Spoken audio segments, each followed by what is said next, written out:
vous allez faire un tour du port et surveiller un petit peu les amarres, comme ça souffle, ça arrive que ça casse.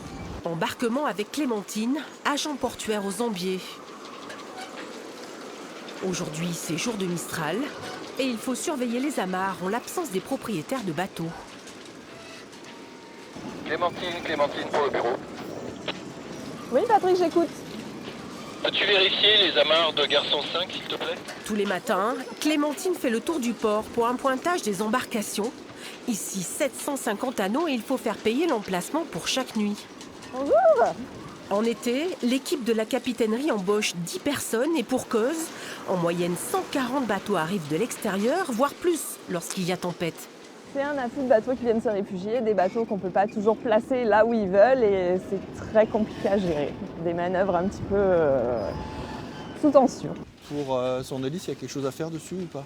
Le capitaine du port, c'est lui, Patrick Longueville. Sa mission depuis 18 ans, accueillir les plaisanciers, gérer l'aire de carénage et sensibiliser à l'environnement. Où est-ce qu'on peut jeter Alors, ça, là le point propre, venez, je vous accompagne. La gestion des déchets, il connaît. Le port des Zambiers a été l'un des premiers en France à être port propre en 2008. Et cette année, le capitaine est fier de nous montrer ces drôles de casiers qui lui ont permis d'obtenir une nouvelle certification de port propre actif en biodiversité. Alors, ce sont des cages qui ont été installées dans le port à peu près une dizaine d'endroits dans le port et on en a installé 95. Ces cages servent à protéger les poissons, les alevins. Les petits poissons peuvent aller se cacher à l'intérieur et ce sont des nurseries à poissons. Et ça marche.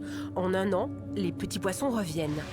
Une démarche appréciée par les plaisanciers. Ici, 70% des bateaux sont des voiliers. Les propriétaires viennent souvent de Marseille, comme Marie-Agnès et Pierre, tombés amoureux des Zambiers et de ce sloop, un bateau traditionnel. 21 ans qu'ils viennent ici, l'île a vu grandir leurs 3 enfants. Un week-end ici, c'est 5 jours de vacances, quoi. Ça équivaut en termes de récupération à 5 jours de vacances.